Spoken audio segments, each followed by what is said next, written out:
Are you going to fear these people or are you going to fear me? And God asked me another question. Are you going to insult my servant, SBG Oshofa, today? And I said, I can't. And he said, then tell them the truth. And I will tell you the truth. The topic you said I should preach, return of the Lord, I cannot preach it. I don't know who decided this topic, but I cannot preach it. If I preach it, I will insult Jesus, I will insult Oshofa, and I will insult Celestial Church. Clap for Jesus. Hello? Let's open to Jeremiah 29 verse 10 and see why I will not preach it. Jeremiah 29, 10. For thus says the Lord, after 70 years are completed at Babylon. Ejeka Woki. 70 years. This place started. Àwọn ìyá tí mo ní kó gbọ́ tèmi. Mo ń bẹ̀ yín. Màá dúró. Ẹ̀yin mo ń dúró de. Màá dúró mo ní sùúrù gan. Ẹ mọ̀ pé tí n bá ti wà láàrin ìyá mi màá yọ tèkìtì àjèjì àkúrò màá dọ̀mọ́ ẹ̀. Kó lè dá gan lè mí sọ yìí. Jeremiah 29:10. Mo right. For thus says the Lord, after 70 years are completed at Babylon. We are celebrating 70 years. Are we saying that Celestia had been 70 years in Babylon? No. I'm a Bible scholar. I have read the Bible over 100 times. And I challenge any Bible scholar in Celestia, outside Celestia, to come out and challenge me of what I'm about to preach. Are we saying that from the day God sent Oshofa here, that we have been in bondage for 70 years? No. Say no. I know the Bible. Thank you, man. Even when Baba went to sleep with the Lord, in which year? 1985. Are we saying Celestia gone to Babylon? No. Clap for Jesus. Pàtẹ́wọ́ ó fẹ́ràn mi ó fẹ́ràn mi pàtẹ́wọ́ fọ́lọ́. This is where we are getting it wrong. Ẹ bá bínú, ẹ mọ̀ pé mi mọ́, mo máa ń bí sí gan. Ó ní jẹ́ ń wí tèmi, màá wí fọ́mọ ìjọ mímọ́, ẹnu tó ló wá fẹ́ fún mi, màá fi sọ̀rọ̀. God was talking to the Jews and he promised them that he would never forsake them, but because they left him, they went to bondage. Their own 70 years is different from our own 70 years because we are in the church age. And Christ said, I will be with you always till the end of the age. And the Lord departed from Celestia? No. Instead of saying the return of the Lord, we should have said we are the one returning to the Lord. Somebody shout hallelujah. Ṣẹ̀bẹ́yìn lẹ sọ pé bàbá jókòó nínú tẹ́ḿpìlì ẹ̀. Ṣó ṣì wà ńbẹ̀?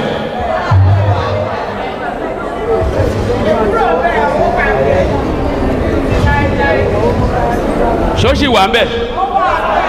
Ẹ down now. Ṣó wà ńbẹ̀? Matthew chapter 28 verse 20. I am with you always, even to the end of the age. Jesus was talking to the church. I am with you always to the end of the age. And don't forget, Jesus Christ said, I will build my church. He never once said, I will leave. But when he was talking to us, what did he say? Revelation chapter 2 verse 5. He said, consider how far you are falling. Repent and do things you did at first, if you do not repent, we are the one to return to the Lord. It is not the Lord that should return. The Lord has never departed. If the Lord has departed from Celestia, you think you'll be seated there? If the Lord should depart from Celestia for 1 minute, none of us will be here today. He has not departed. We are the one who should return to the God of Oshofa. That is where we miss it. And we are still missing it. By going, I expected we should have shared. That place was talking about the Jews who will go. But we are already in the church age where Christ said, I will build my church. He said, remember from where you are fallen. As for me, I will stand. It is you who need to come back to me. Don't forget, Celestial Church is a church. Christ never once promised to forsake the church. It is us as Celestial that we should return back to the Lord. It is not the Lord, return of the Lord. Celestial should be the one to return, because as for God, Ọlọ́run wà nínú temple yẹn, àwa la ṣeré lọ. Hallelujah. Àwa la ṣeré lọ. Pé mo sọ fún yín kò sí tẹ́ fi mi ṣe. Àwa la ṣeré lọ sọ́jà, àwa la ṣeré lọ police station, àwa la ṣeré lọ ilé ẹjọ́. God is where he is seated. We are the one to return to him. Tell us, Celestials, the Lord is in the temple. We are the one. Àwa ni prodigal son tó rìn lọ, àwa ni ká padà. Bàbá ọmọ onínàkúnà ó kúrò níbi tó wà. Òun ló sọ wípé wọ́n ló gbójú ẹ̀ sókè. He said, kíyèsí èmi yóò tọ̀ bàbá mi lọ. Celestial, let us go back to the Lord. The Lord is still in the church.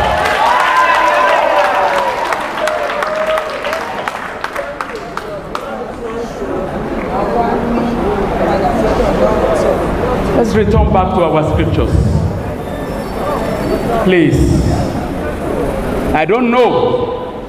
Nobody. Kò sí ìyá tí inú ẹ̀ dùn kó tó fẹ́ bí 70-year-old baby. By now, a 70-year-old baby. Ta ló fẹ́ bí 70-year-old baby? We should not be 70-year-old babies in our approach to things. I've expected us to have done more. Bàbá jókòó nínú tẹ́ḿpìlì kò kúrò ń bẹ̀ o. Àwa la ṣeré lọ o. Àwa lè ká padà. Ọlọ́run Ọ̀ṣọ́fà ò kúrò níbi tó jókòó sí. Àwa la rìn lọ. So, to me, I'm not joining you to say return of the Lord. I am saying Celestials, return to the Lord. Ọlọ́run kì í kúrò níbi tó wà o. Ó jókòó síbẹ̀ ni o. Especially in the Old Testament, ó sọ wípé. Yes, sir. Bàbá jókòó sórí sẹ́ẹ̀lì wá ní òun ṣe ayé àìṣe. Ayé kò lè dúró fúnfún.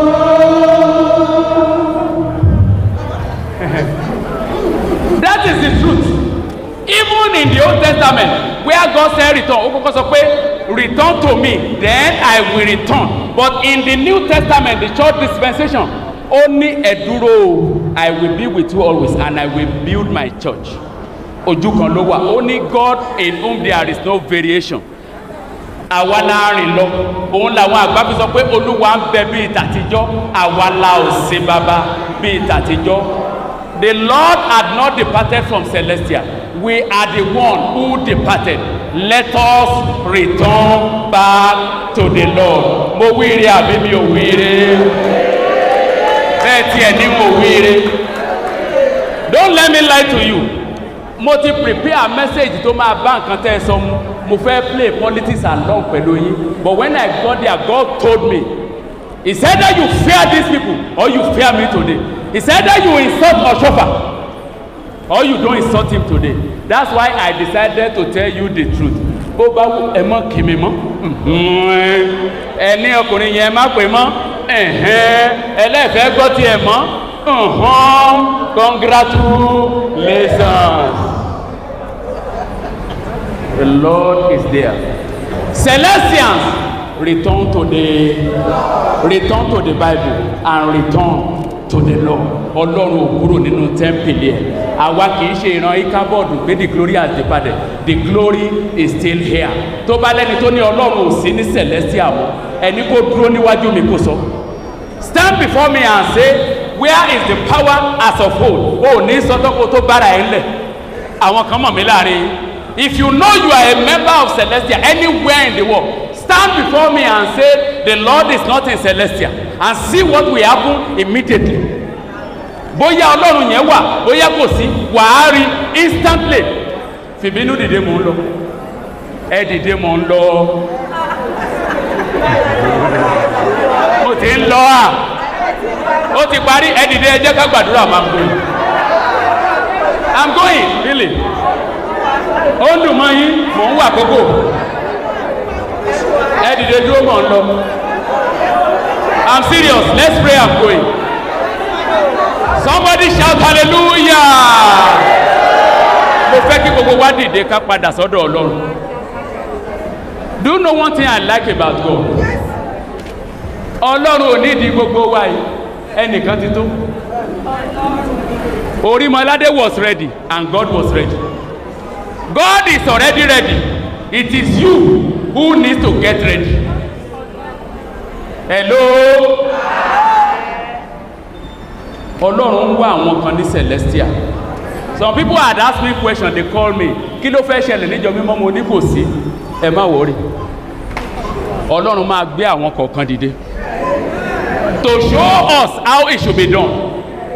Ẹ mọ̀ tí mo like ìjọ mímọ́ sí. Hello. Ẹni bá ń jà ẹ jẹ́ kó máa jà. Kò ní kémi má ka Bíbélì mi. Pàtẹ́wọ́ fún Jésù.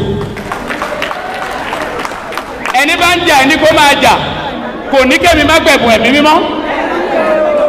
Ṣùgbọ́n mo fẹ́ rán yín sí àwọn kan. Ẹ bá mi sọ fún wọn wípé Ọlọ́run kì í parí ìjà fún ènìyàn lọ́run rere. Àwọn tó bá ń jà inú ọ̀run àpáàdì lọ́lọ́run máa ti ní kán lọ parí ẹ̀. Am I talking? Hello? Mo kéré o. Ṣùgbọ́n ẹni á sì wojú mi pé yèé tó wí ju ẹnu ẹ lọ. A sọ lẹ́yìn mi, èmi sọ lójú mi. Ọlọ́run kì í parí ìjà ní ọ̀run àpáàdì ní ọ̀run rere o. Tí èmi yín bá ń jà, tí a bá déwájú Ọlọ́run á ní ìjà yín tẹ́ ẹ jà kù láyé, ẹ lọ parí ẹ̀. Bẹ̀ẹ̀ pé Ọlọ́run á wá gbàgà lọ́run àpáàdì, á ní Madam Òjó, Madam Lọlá, ẹ̀ ń jà torí Indomie, ẹ wá ro ẹjọ́, ó ti pẹ́ o. Àwọn tó bá ń jà láyé, tán bá bẹ́ẹ̀ dọ́run. God is not ready to settle any fight in paradise. They will go and settle it in hell. Olówótẹ́ bá rẹ́yàn méjì tó ń jà, ẹ tètè parí ìjà yẹn láyé. Ṣùgbọ́n bó bá ń jà lójú mi, congratulations, kò ní kọ́lọ́run má lò mí. Ẹnìkan ló ní ìjà ìjọ mímọ́ ọ̀gá ọ̀tí ẹ̀jẹ̀ kó yé èèyàn, mo ní wọ́n ní òye, ó yé mi. Hello. Tán bá níta tó sọ pé Ọlọ́run sì wà níjọ mímọ́, ẹ sọ pé evangelist Túndé Àlùkò pé ó sọ pé it is not the Lord that will return, it is us that should return back to the Lord. Somebody shout hallelujah. Sọ pé mo padà. Ọkùnrin kan wà kọ́kọ́ ni ó ní mo ti padà sọ́dọ̀ rẹ̀ o bàbá. Bàbá ló pè mí pé èmi ti padà sọ́dọ̀ rẹ̀. Hello. Sọ pé èmi Túndé Àlùkò. Mo padà sọ́dọ̀ Ọlọ́run olú ìjọ mímọ́ Celestial. Mo padà sọ́dọ̀ Ọlọ́run Ọ̀ṣọ́fà. Oníkálùkù ló máa gbàgbé lébu ẹ̀. Mẹ́mọ̀ anybody rí. Mẹ́mọ̀ hello. Plọ́ọ̀tì ilẹ̀ mélòó ni Celestial àti rà sọ́run? Plọ́ọ̀tì ilẹ̀ mélòó ni Rìdíìmù rà sọ́run? Gbogbo ààyè tó wà lọ́run Jésù lónìí. Tó bá dọ́run tó oníṣẹ̀lẹ̀ ni ẹ wá sọ fún ẹ pé wíwù bí iye apá ẹ̀dà. ọjẹ́ gẹ̀ẹ́tì ẹ̀ right ìgbà tá a bá ti dọ́rùn sùtánà kan wà tán náà máa pín fún gbogbo ayé ẹni bá wù kó máa bájọ mímọ́ ṣọ̀tẹ̀ tán bá ti fún ní sùtánà lọ́rùn kó má gbà mo rí nínú ìwé ìfihàn ṣùgbọ́n kò ní í dá kó wọ funfun láyé kó wá dọ́rùn kó wọ dúdú àwọn tó wá wọ dúdú láyé á lọ wọ funfun lọ́rùn sọ pé mo kọ̀ ọ́ orí mi kọ́ yá ẹlẹ́dà mi kọ̀ ohun tí ó dá orí mi kọ̀ yá. Hello 70 years ẹ mú yẹn nígbà tó pé kò fẹ́ rí bẹ́ẹ̀ Daniel ló ṣẹ̀ tún lọ gbàdúrà wípé Olúwa 70 years yìí màmá lọ mo mọ tí mò ń sọ bíbélì 100%. I'm not speculating. Tó bá lẹ́nìkan tó ní ẹni tí bọ́ ìyẹn sọ ẹni kó wá bá mi kó gbé báìbù tiẹ̀ lọ́wọ́ kájọ wojú ara wa whether I'm right bóyá òun ló right ẹ pé all the Bible scholars globally pé èyí tí mo sọ yìí if I am wrong Ọlọ́run ò kúrò níjọ mímọ́ àwa la ṣeré lọ àwa la rárá kúlíkúlí àwa la lọ jàkàrà òṣù àwa la fẹ́ adẹ̀ ti padà sọ pé a ti padà. Bàbá bíi tàtijọ́ tẹ́wọ́ ẹ méjèèjì sí pẹpẹ ọmọ rẹ̀ ń lọ. Ọlọ́run ọ̀ṣọ́fà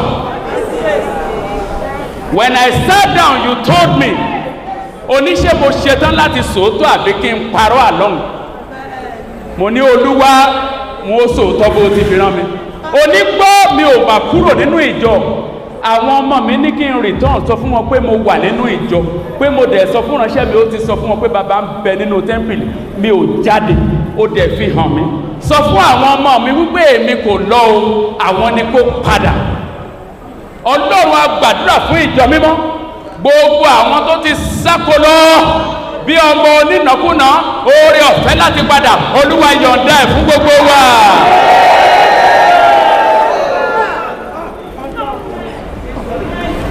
Ọlọ́run ó sọ fún mi nígbà tí mo jókòó oní tó bá lọ ní ìjọ mímọ́ oníṣẹ́ wọ́n rò pé ibìkan sì máa jẹ́ Celestial Church olóòlọ́ Ọlọ́run Ọlọ́run Ọlọ́run Ọlọ́run Ọlọ́run ó tó gẹ́ the grace to return back to you release upon us now. We are getting it wrong and we have got it wrong once again. From now we shall get it right. Amen. Since your servant left we have been getting it wrong.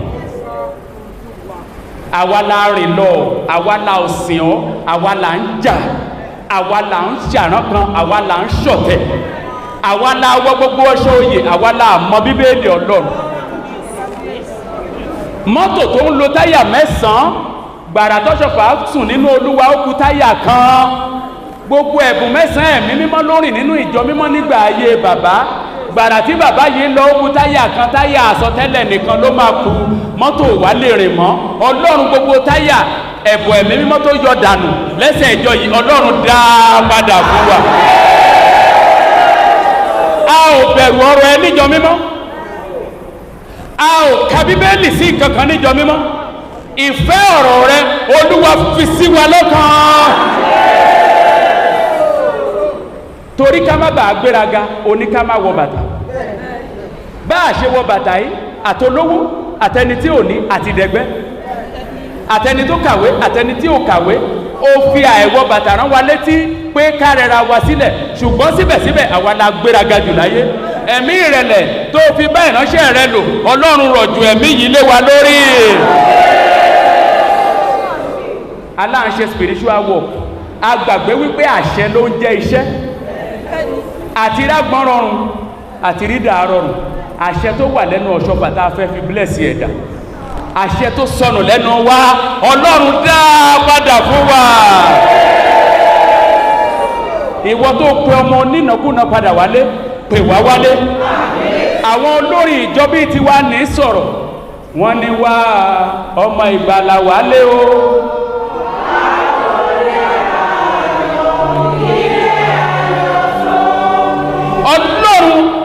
Ọlọ́run ìsọjí nínú ìjọ mímọ́ Olúwa pè wá padà. Ọlọ́run ní sọ fún yín níjọ mímọ́ ó ní kẹ́ má sọ fún un pé kóhun rí tọ́ọ̀nù ó lóun ò lọ bí kankan ó lẹ́yìn lẹ lọ. Father, by the grace of the cross, we are back in the name of Jesus. We are back in the name of Jesus. We are back in the name of Jesus. We are back in the name of Jesus. Gbogbo ọkàn tó ti ṣáko lọ, tó ṣáko wọnú ẹgbẹ́ awo, ọkàn tó ṣáko lọ sínú ẹjọ́, ọkàn tó ṣáko lọ sílé ẹjọ́, ọkàn tó ṣáko lọ sí police station, ọkàn tó ṣáko lọ sínú oògùn, ọkàn tó ṣáko lọ sínú ọ̀tẹ̀, Olúwa dá gbogbo ọkàn bẹ́ẹ̀ padà. Yorùbá ní ìdáhùn la fi ń pa wọn. Kí ló dé tá à ń fọwọ́ ara wa ṣera wa? Gbogbo agbára tó dúró lẹ́yìn ìjọ yìí tó ní ọwọ́ ara wọn fúnra wọn náà máa fúnra wọn lóògùn jẹ, ẹ má ṣògo bá wọn jà. Gbogbo agbára bẹ́ẹ̀ lónìí ẹ padà lẹ́yìn ìjọ yìí o. Ṣùgbọ́n kàn mí balẹ̀, you said you will build your church. You said you will build your church. You said you will build your church. You said you will build your church. God, Ọlọ́run ó tó. Gbogbo àwọn tó sọra wọn dá bricklayer òjijì tí wọ́n gba ọ̀bẹ ìrẹ́lé lọ́wọ́ ìwọ Jésù, Ọlọ́run gbà á padà lọ́wọ́ wọn. Ṣé mi ò ṣépè? Gbogbo àwọn tó ní gbọ́ bàbá mú ọ̀bẹ ìrẹ́lé wá, àwa la máa mọ́ tán dẹ̀ bá ikú lórí igi àgbélébù, Olúwa gba ọ̀bẹ ìrẹ́lé náà padà lọ́wọ́ wọn. Mo bẹ̀ ọ́ ní Ọlọ́run. We are tired of ceremonial leaders. We are tired of ceremonial disputes.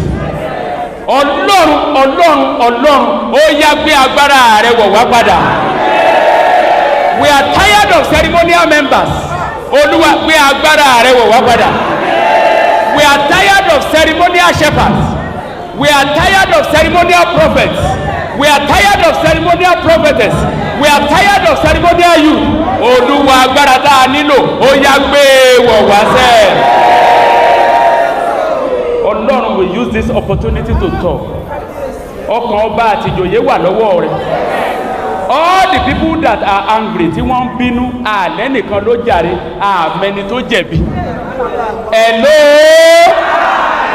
Bá a bá rò lọ síwájú rò lọ sẹ́yìn, kò sẹ́ni tí ò jẹ̀bi, kò dẹ̀ sẹ́ni tí ò jàre. Èmi gan jẹ̀bi tèmi. Wọ́n ní ìjà wà sí ìjà ló ní kí n má lè pèrè ìkókù jí dìde. Kí ni ìjà fi kan ẹ̀mí mímọ́ láyé mi? Ọlọ́run ogun tá a fi ń sọ̀tàn rádaràda. Ẹlòmíà ló ń wà ń bẹ̀ nígbà tí bàbá jí òkú dìde. Ó wà níbẹ̀ bàbá jí òkú dìde, ó lè jí ọmọ tó dákú dìde. Ó wà níbẹ̀ bàbá pray afọ́jú rí iná, ó lè pray fẹ́ni kápò ló mú lójú kó lọ. Ọlọ́run ìtàn yìí ti tó, Olúwa dá agbára padà sí àárín wa. Àní ìtàn yìí ti tó, bó o ṣe rìn láyé ìránṣẹ́ rẹ, Olúwa dá oore ọ̀fẹ́ náà padà. Ó tó gẹ́ Ọlọ́run. Ó tó gẹ́ Ọlọ́run. Lọ́jọ́ tí ọba lè kọjá àyè tó fi aago tẹ́ḿpìlì mú mi, ọjọ́ náà ló bínú sí. Orí ọwọ́ wọn olótó gẹ́.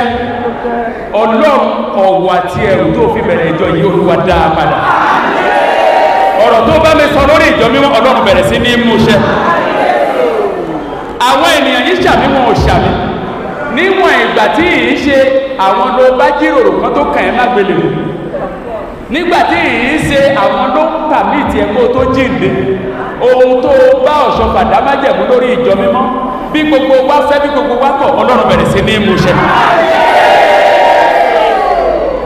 Ta ló wà ń bẹ̀ lọ́jọ́ tọ́lọ́run pé SBG Ọ̀ṣọ́fà kó náwó? Ẹ̀ ń gbà tẹ́ ẹ̀ sí ń bẹ̀. Ọlọ́run ohun tó bọ́ṣọ̀fà sọ tí gbogbo wa ò sí ń bẹ̀, Olúwa jẹ́ kó bẹ̀rẹ̀ sí ní ṣẹlẹ̀ nínú ìjọ mímọ́. Mo máa ń sọ fún Ọlọ́run, iṣẹ́ tí n bá ṣe nínú ìjọ mímọ́, Ọlọ́run sọ fún mi bẹ́ẹ̀. Bí mo ṣe máa ń sọ nìyẹn. Ọlọ́run mo ti wí èyí lónìí. Mo wọnú àṣẹ tí mo fi ju àwọn wòlíì lọ. Èyí tá à ń pè ní ti àwọn àpọ́sítélì. Láti òní yìí lọ, láti òní yìí lọ, ìyípadà tí ìjọ mímọ́ nílò, ó yá kó bẹ̀rẹ̀. Ó yá mo ní kó bẹ̀rẹ̀. Ó yá mo ní kó bẹ̀rẹ̀. Thank you, Father. ẹ̀yin ìyá mi ẹ ò ní gbọ́mọ sí. Gbogbo àìsàn tó ń múra láti gé ẹ̀mí yín kúrú kó jáde lára yín. Ẹ wá gbọ́, the revival you have all been waiting for, ojú yín ló ṣe máa bẹ̀rẹ̀ nínú ìjọba. Káàbàsí tó kélé àbàsí. Ohun ọ̀tọ̀ tí gbogbo wa ń retí nínú ìjọ mímọ́, ojú ẹ̀mí wa ló ṣe máa bẹ̀rẹ̀ sẹ́ẹ̀.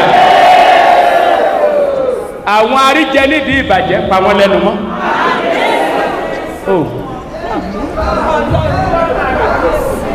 Àwọn tó jẹ́ wípé inú ìjà ni wọ́n ti ń rí nǹkan jẹ, tí wọ́n ti ń rí pò, Ọlọ́run pa wọ́n lẹ́nu mọ́. Olúwa gbàgbára lọ́wọ́ wọn.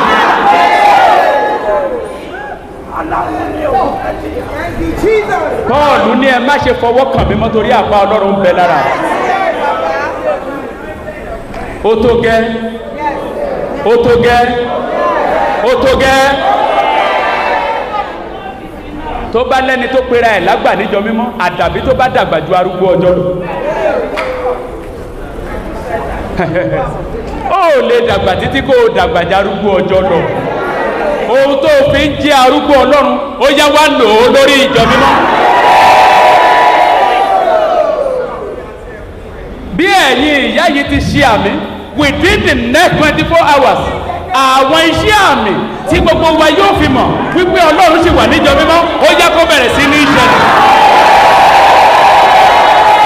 Mo ní kó bẹ̀rẹ̀ sí ní ìṣẹ̀lẹ̀.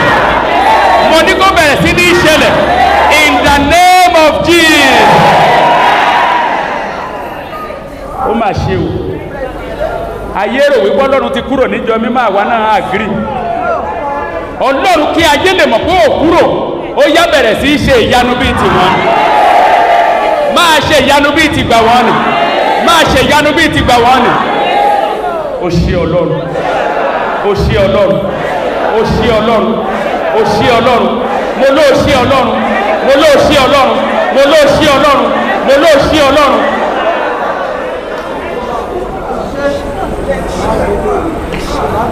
Ó ṣe Ọlọ́run. Ó ṣe Ọlọ́run. Ó ṣe Ọlọ́run. Ohun tí mò ń rí ló jẹ́ kí n máa dúpẹ́. Ó ṣe Ọlọ́run. Olúwa sọ fún mi, ó ní ní ìsinsìnyí ni inú mi sì dùn sí ìjọ mi.